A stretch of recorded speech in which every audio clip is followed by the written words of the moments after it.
नमस्कार, स्वागत है आप सभी का। मैं हूं आपके साथ तान्या वर्मा। तो चलिए शुरुआत करते हैं उत्तराखंड के इस खास बुलेटिन की। उत्तराखंड में बिजली की किल्लत लगातार बढ़ रही है। मौजूदा समय में बिजली की मांग का आंकड़ा 4 करोड़ यूनिट पार कर चुका है। बिजली की लगातार बढ़ती किल्लत को देखते हुए यूपीसीएल ने अभी अपनी तैयारियां तेज कर दी हैं। बताया जा रहा है कि राज्य में बिजली किल्लत से पैदा स्थिति से निपटने के लिए यूपीसीएल अगले 3 माह में 1270 मेगावाट बिजली की खरीद करेगी, जिसके लिए यूपीसीएल ने लघु अवधि टेंडर जारी भी कर दिया है। राज्य में पिछले वर्ष बिजली की मांग रिकॉर्ड 6.5 करोड़ यूनिट तक पहुंच गई थी और इस साल भी बिजली मांग बढ़नी शुरू हो गई है।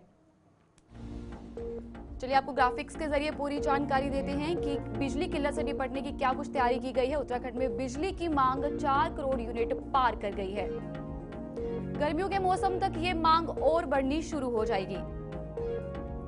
पिछले वर्ष बिजली की मांग रिकॉर्ड 6.5 करोड़ यूनिट तक पहुंची थी और बढ़ती मांग के बीच यूपीसीएल ने तैयारी तेज कर दी है। यूपीसीएल अगले 3 माह में 1270 मेगावाट बिजली की खरीद करेगा। बिजली की खरीद के लिए यूपीसीएल ने लघु अवधि के टेंडर भी जारी किए हैं। यूपीसीएल ने अप्रैल के लिए बता दें कि 420 मेगावाट का टेंडर जारी किया है। मई महीने के लिए यूपीसीएल ने 500 मेगावाट का टेंडर जारी किया। जून महीने के लिए 350 मेगावाट का यूपीसीएल ने जारी किया टेंडर। उत्तराखंड सरकार ने केंद्र सरकार से भी और बिजली देने की मांग की है।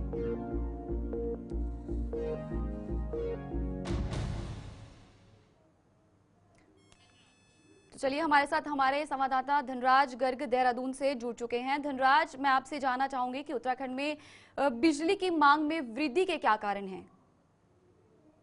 जी बिल्कुल, देखिए आपको बता दूं कि उत्तराखंड को कहीं ना कहीं ऊर्जा प्रदेश कहा जाता है, लेकिन ये जी। दम नहीं कहा जाएगा कि उत्तराखंड के अंदर ऊर्जा प्रदेश होने के बावजूद भी कहीं ना कहीं इस तरह से बिजली की किल्लत गर्मियों के सीजन में खासकर देखने को मिलती है। क्योंकि जब भी गर्मियों का सीजन आता है तो कहीं ना कहीं बिजली की जो किल्लत है वो उत्तराखंड के अंदर देखने को मिलती है। और इसको अब देखिएगा कि अभी भी अनुमान जताया जा रहा है कि कहीं ना कहीं इस बार भी जो बिजली की हम्म। किल्लत है वो उत्तराखंड के अंदर हो सकती है, और जिसको हम्म। लेकर जो ऊर्जा विभाग है वो लगातार तैयारियों में जुट चुका है। क्योंकि ऊर्जा विभाग की तरफ से साफ तौर पे कहा गया है कि जल्द ही बिजली अन्य राज्य से खरीदी जाएगी और हम्म। वो बिजली कहीं ना कहीं उत्तराखंड में सप्लाई की जाएगी। और जी। आप देखिएगा कि लगातार इस तरह की किल्लत होना कहीं ना कहीं एक उत्तराखंड के अंदर कहा जा सकता है कि एक विडंबना ही इसको कहा जाएगा, क्योंकि ऊर्जा प्रदेश उत्तराखंड को कहा जाता है और उसके बावजूद भी कहीं ना कहीं यहाँ बिजली की किल्लत देखी जाए तो कहीं ना हम्म। कहीं इसको विडंबना ही कहा जाएगा। जी धनराज, बिजली की किल्लत से उत्तराखंड में लोगों को किन समस्याओं से जूझना पड़ रहा है?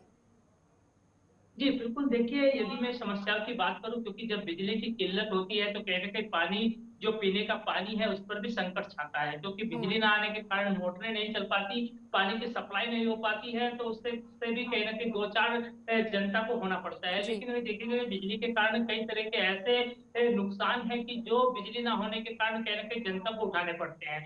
और हम्म। इस किल्लत से बचने के लिए कहीं ना कहीं ऊर्जा विभाग ने जो कमर कसी है, ये एक सराहना भी कही जा सकती है कि कहीं ना कहीं पहले से ही जो ऊर्जा विभाग है वो सतर्क है कि ताकि लोगों को दिक्कतों का सामना ना करना पड़े, जी। उनको समय पर बिजली मिल सके। उसके लिए कहीं ना कहीं अन्य राज्यों से जो बिजली खरीदने की बात ऊर्जा विभाग की तरफ से की जा रही है, क्योंकि अभी देखिएगा कि टेंडर भी कहीं ना कहीं जारी कर दिया गया है।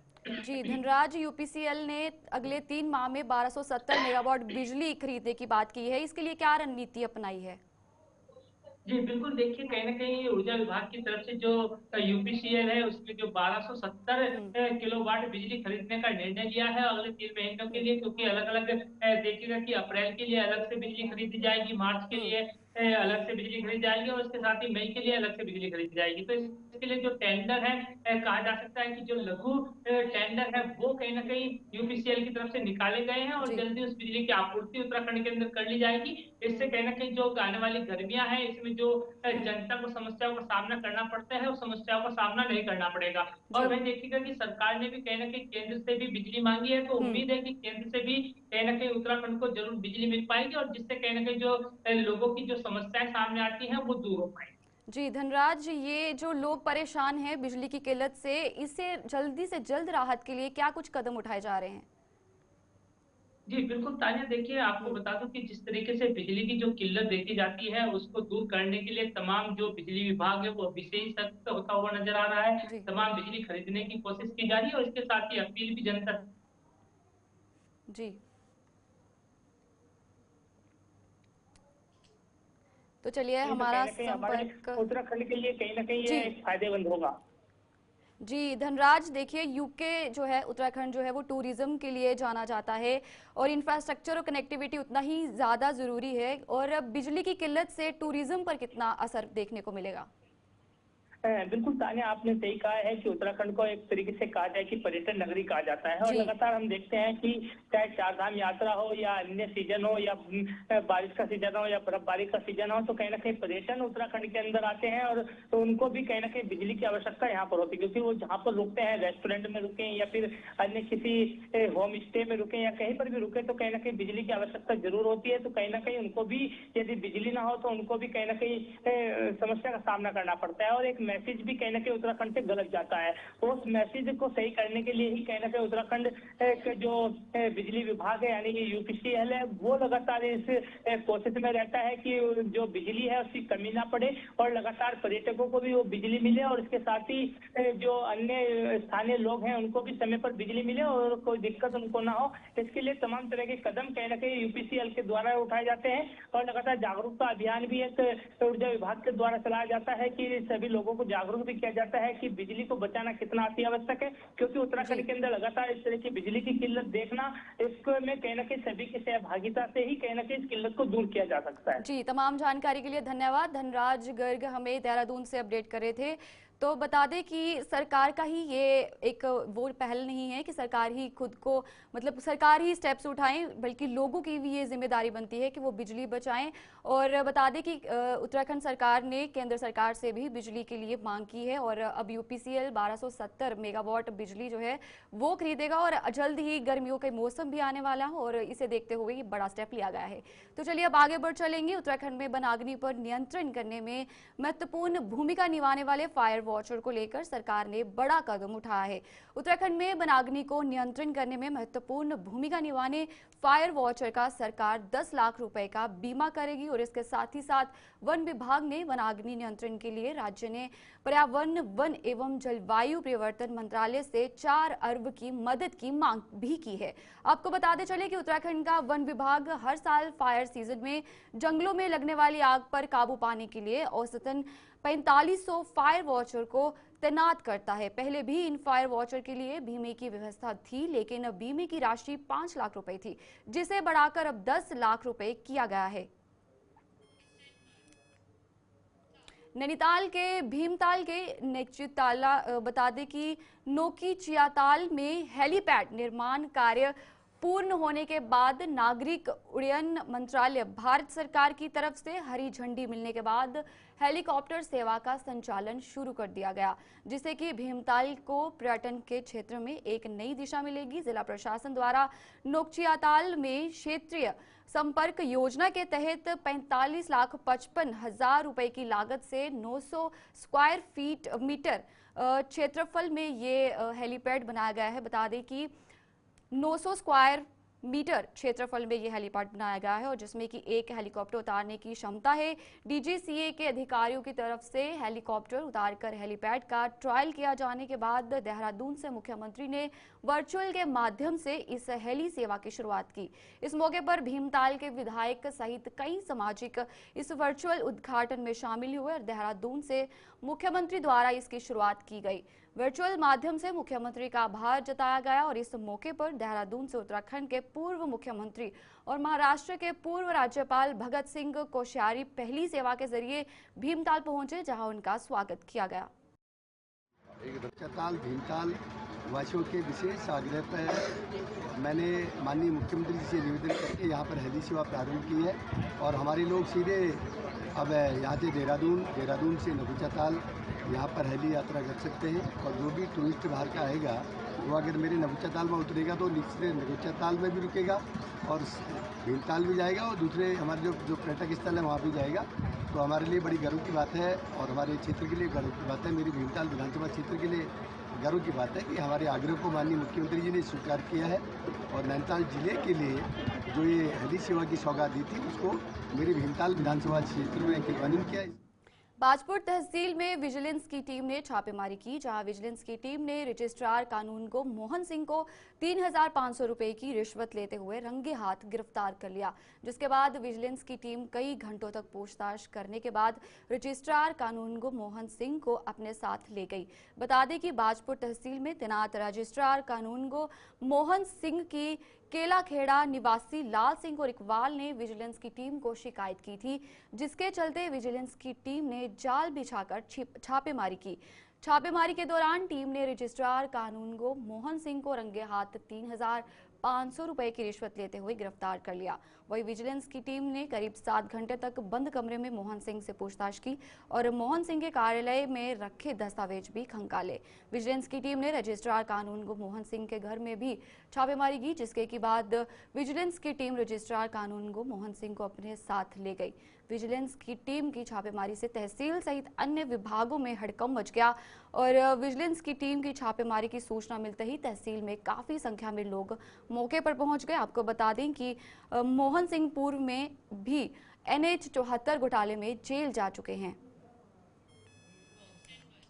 रामनगर के मुख्य बाजार में अज्ञात महिला चोरों द्वारा दिन दहाड़े एक वृद्ध महिला के बैग से 56,000 रुपए की नकदी चोरी करने के साथ ही अन्य सामान पर हाथ साफ किया गया। मुख्य बाजार में घटी इस घटना के बाद लोगों में जहां हड़कंप मचा है, तो वहीं होली पर्व को लेकर बाजार में बढ़ रही लोगों की भीड़ के कारण अब व्यापारियों में भी दहशत बनी हुई है। दिन दहाड़े हुई इस घटना से पुलिस के सुरक्षा व्यवस्था के दावों की पोल खोली गई है। 200 के नोट दिए उन्हें, 20-20 हज़ार के। एक दिया 10,000 एक के नोट थे। वो मैंने एक काला बैग था, वो बैग के अंदर वो डाला। वहाँ से मैं इधर बैंक के ऊपर पतंजलि की दुकान है, वहाँ पर गई मैं। थोड़ा मैंने डॉक्टर को दिखाया वहाँ पर, फिर मैंने वहाँ से थोड़ा घी लिया पाव हुआ। वहाँ से मैं ये गली को आई, इधर को आई तो इधर कोई मेरी जान पहचान मिली, उसने मेरे को प्रणाम करा, मैं थोड़ी मिली। वहाँ पर थोड़ी भीड़ भी हो रही थी। वहाँ से मैं इधर ही को निकली। यहाँ पर मैंने एक दुकान है सब्जी के आगे, वहाँ पर भिंडी तुलवाई। वो भिंडी तुलवाने के लिए मैं बैग देखा तो अंदर बैग ही नहीं। क्या क्या सामान गया आपका? उसमें मेरा आधार कार्ड और क्या कहते हैं पिन कार्ड, क्या क्या होते हैं, और ATM कार्ड, पासबुक और फ़ोन की डायरी, उसी में डायरी में मोबाइल फ़ोन। और 55,000 रुपये। 55,000 रुपये। अभी कैमरे भी चेक किए हैं तो कोई कौन आ रहा है कैमरे में? कैमरे में दिख रहे हैं, वो 2 लेडीज लगे हैं, कह रहे हैं पीछे से। पुलिस को सूचना दे दिया? बेरीराई ग्राम सभा के ग्रामीण प्रधान के नेतृत्व में भाजपा नेता राजेश बजाज एवं अमित नारंग के साथ SDM कार्यालय पहुंचे, जहां प्रधानमंत्री आवास योजना के पात्रता का नियम को सरलीकरण किए जाने को लेकर गदरपुर के परगना अधिकारी आशिमा गोयल से मिलकर एक ज्ञापन सौंपा। इस दौरान ग्रामीणों ने कहा कि प्रधानमंत्री आवास योजना के नियम के अनुसार आवास बनाने के लिए रजिस्ट्री कागज की आवश्यकता है, परंतु बेरीराई ग्राम सभा में अधिकांश लोगों के पास आवासीय प्लॉट के रजिस्ट्री कागज उपलब्ध नहीं है। परंतु बेरीराई ग्राम सभा के ग्रामीण 35 वर्ष से झोपड़ी बनाकर एक ही स्थान पर रह रहे हैं। इस दौरान गदरपुर के SDM आशिमा गोयल ने कहा है कि प्रधानमंत्री आवास के नियमावली के में पात्र लोगों को भूमि का स्वामित्व प्रमाण पत्र की आवश्यकता है, परंतु कई लोगों के पास यहां प्रमाण पत्र नहीं है। इसी संबंध में ग्रामीणों ने एक ज्ञापन दिया और इसका समस्या के हल की मांग की है। हम आए हैं, पहले हम DM कोर्ट भी गए हैं, पर वहाँ से तो कुछ सूचना मिला नहीं है, तो हम यहाँ आए, तहसील आए। कुछ हमें सरकारी योजना के लिए कुछ मदद करना होगा। चौहद्दी कागज हम बना नहीं पा रहे हैं। पहले जो बोले, पहले चौहद्दी कागज से हो रहा था, अब रजिस्ट्री वाला जमीन के मांग रहे, तो हम कहाँ से बनाए? जिनसे हमने जमीन ले रखी है वो तो गुजर गए हैं, तो हम उनके पास कैसे जाए? इसलिए हम जा नहीं पा रहे। तो हम चाहते हैं सरकारी सूचना हमें मिले, बहुत जल्द मिले, 31 तारीख से पहले मिले। लगभग कितने सालों से रह रहे हैं आप?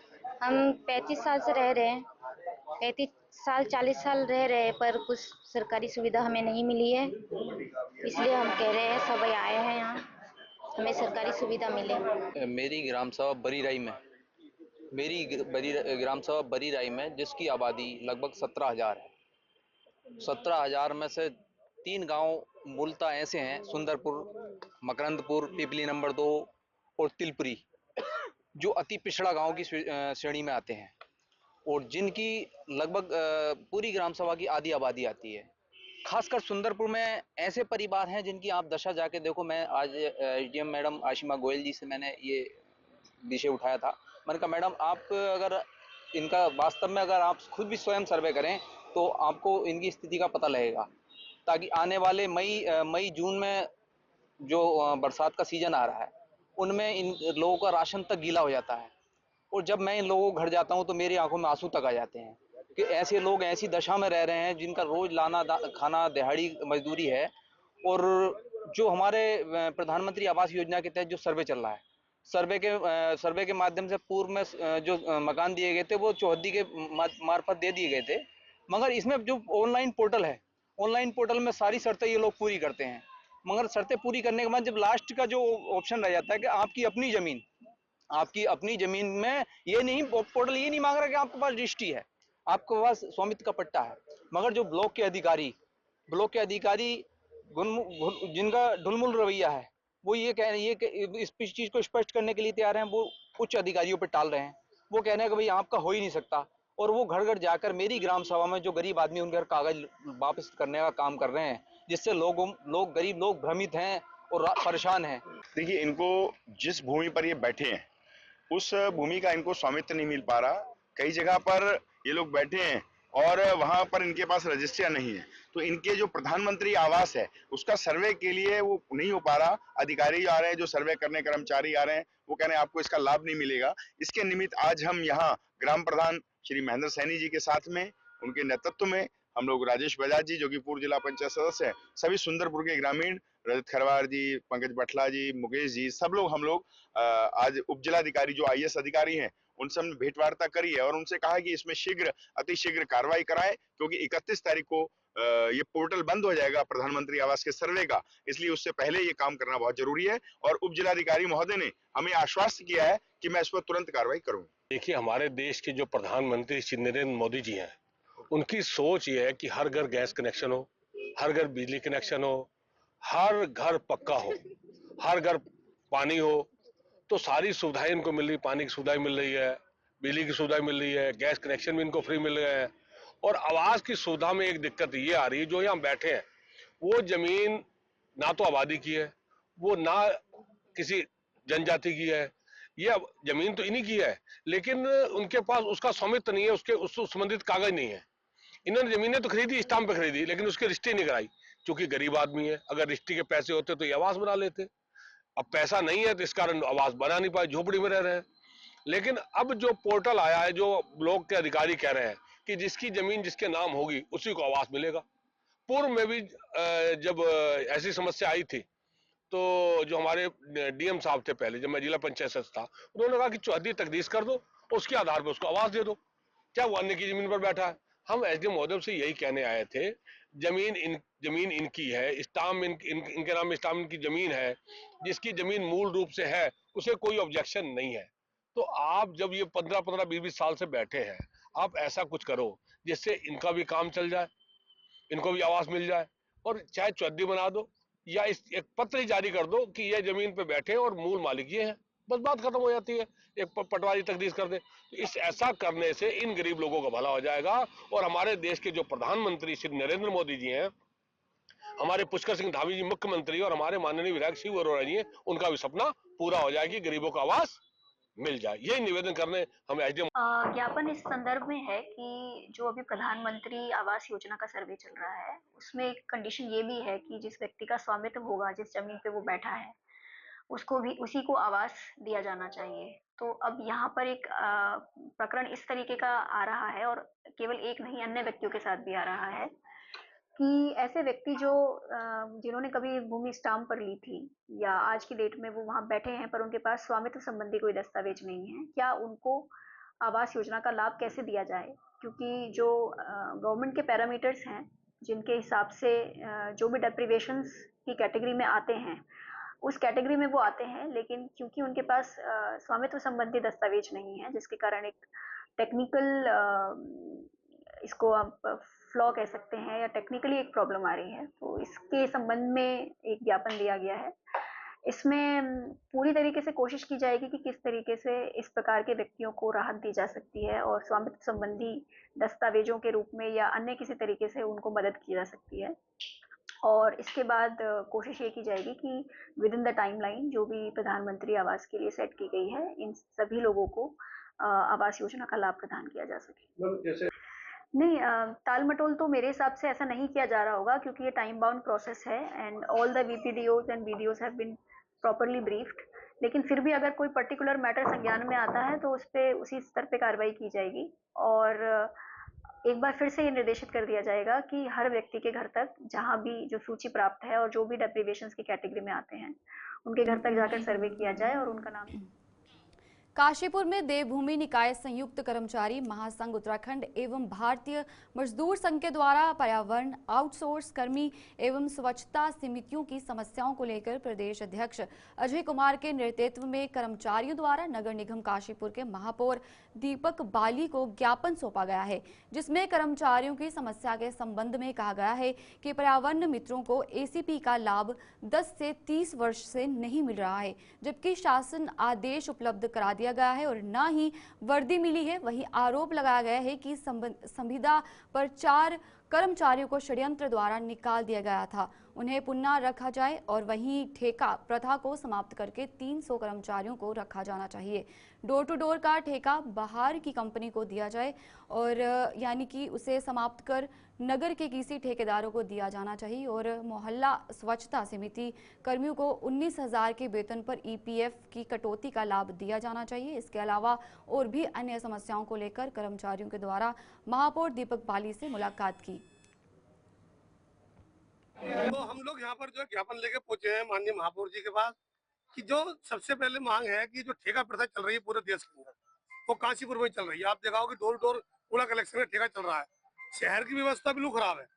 कूड़े का जो ठेका है वो इतना खतरनाक हो चुका है, उससे आने वाला भविष्य हमारे बच्चों का अंधकार में जाने वाला है। क्योंकि वाल्मीकि समाज के जो लोग हैं वो सफाई कार और कामगार समाज से जुड़े हैं और सफाई के कार्य को वो लोग करते हैं लगातार, आज से नहीं कर रहे हैं, प्रणाली समय से कर रहे हैं। ये बात हमें बार बार जो पढ़ाई जाती है, तो हम उसी चीज को लेकर। लक्सर में अंडे में छिपकली निकलने पर एक परिवार में अफरा तफरी मच गई। मामला खाद्य सुरक्षा विभाग तक पहुंचने पर विभागीय टीम ने लक्सर पहुंचकर अंडे के सैंपल लिए। जिला खाद्य सुरक्षा अधिकारी महिमानंद जोशी ने बताया कि लक्सर के घनौली गांव निवासी अर्शदीप ने 3 दिन पहले लक्सर में रेल ओवरब्रिज के नीचे अंडे बेचने वाले एक व्यक्ति से अंडे खरीदे थे और घर ले जाकर उसने अंडे उबाले तो एक अंडे के बीच से छिपकली निकली। अर्शदीप ने कार्रवाई की मांग की थी और इस जिला खाद्य सुरक्षा अधिकारी के नेतृत्व में विभागीय टीम सोमवार को दुकान पर पहुंची और दुकानदार से पूछताछ की। पूछताछ में दुकानदार ने अंडे बाहर से खरीदकर बेचने की बात कही। विभागीय टीम ने अंडों के नमूने लेकर जांच के लिए भेज दिए हैं। वही कार्रवाई के चलते अंडे बेचने वाले में हड़कंप मच रहा है। मैं और मेरे साथ बच्चा था, जाके उबाले हैं, तो मैं घर गया तो घर वाले कहा उबालो, चलो अंडे खाते हैं। उन्होंने उबाला तो मैं जब घर से आया, खेत से आया तो बाहर मैं कहा भाई कैसे कह रहे ये जुबा दिखाते हैं आपको। मैं क्या बात होगी, कहने लगी ये अंडे में देखिए आप क्या चीज़ है, हमें तो छिपकली लग रही है। तो पहले तो मैं इग्नोर किया, मैं कहा नहीं ऐसे अंडे में छिपकली कैसे आ गई। जब मैंने देखा तो वास्तविक मैंने उसकी जाँच करी तो वो वाकई में अंडे में छिपकली थी। तो मेरे तो हाथ पैर वाली बच्चा कोई खा लेता तो छिपकली तो जहर है। आज मामले मैंने फिर खाद्य निरीक्षक आपूर्ति को हरिद्वार में इतला करी, भी आज आई टीम, उन्होंने मेरे को बुलाया है जो अपना इसे जांच की जाए। तो ये तो बहुत एक जहरीला काम है। इसमें उन्होंने कहा था कि हमने 6 अंडे खरीदे थे लक्सर से और जिसपे उबालने के बाद जब हमने उसको अंडे को निकाला, उसमें जब अंदर के हमने जर्दी देखी, जर्दी में एक छिपकली नुमा एक वो दिख रहा था। तो उन्होंने शिकायत के साथ फोटो भेजे। तो ये इसी परिप्रेक्ष्य में हम लोग यहाँ आए शिकायत में टीम के साथ। हम इसको अब जांच के लिए भी फागुन मास में पड़ने वाली होली का त्योहार वैसे तो रंगों का त्योहार कहा जाता है, परंतु इसमें अगर गुजिया ना हो तो ये त्योहार फीका नजर आता है। पूरे उत्तराखंड के साथ साथ राजधानी दून में भी हर जगह मिठाई की दुकानों में गुजिया की शोभा देखते हुए पता चल जाता है कि होली का त्योहार आ गया है। ऐसा कोई भी व्यक्ति नहीं है जो गुजिया ना खाना चाहता हो। हलवाई की दुकान में कई प्रकार की गुजिया बनाई जा रही हैं, जैसे चाशनी वाली, ड्राई फ्रूट की, सूखी हुई और समोसा के रूप में भी गुजिया बनाई जा रही है। वही व्यापारी का कहना है कि होली पर गुजिया अपना एक खास महत्व रखती है और लोग इसको पसंद भी खूब करते हैं। इसके बिना होली का त्योहार अधूरा माना जाता है। दुकानदार अरुण गोयल ने बताया कि सरकार द्वारा त्योहारों के समय पर ही मावा और अन्य सामग्री के सैंपल के लिए छापेमारी करती है, जिस कारण ग्राहकों में एक खौफ पैदा हो जाता है और वे लोग सामान खरीदने से कतराते हैं और इस कारण भी त्योहारों पर व्यापार पर खासा असर पड़ता है। हमारे जो गुजिया है, एक तो हमारी बहुत पुरानी दुकान है, 80 साल पुरानी दुकान है, तो लोग हमारे पे विश्वास करते हैं। हमारे पे मावे की गुजिया बनती है, हम और किसी चीज़ की गुजिया नहीं बनाते। तो इसमें एक देसी घी, एक डालडा घी में गुजिया बनाते हैं और एक चंदकला बनाते हैं और एक छोटे समोसे और चाट की पकौड़ी, पानी के बतासे और चटनी मेरी विशेष रूप से पसंद की जाती है, जो लोग होली के त्यौहार को बहुत खरीदारी करके ले जाते हैं। तो और इस बार हमने एक नया कंसेप्ट निकाला है कि कांजी जो लोग घर में नहीं बना पाते तो वो कांजी की भी बनाई है। उसमें गाजर की भी है, चुकंदर की भी है और मठे का पालर भी है। ये तीनों तरह की ये पहली बार बनाया हमने। चलिए, उत्तराखंड के इस खास बुलेटिन में फिलहाल इतना ही। मुझे दीजिए इजाजत। नमस्कार।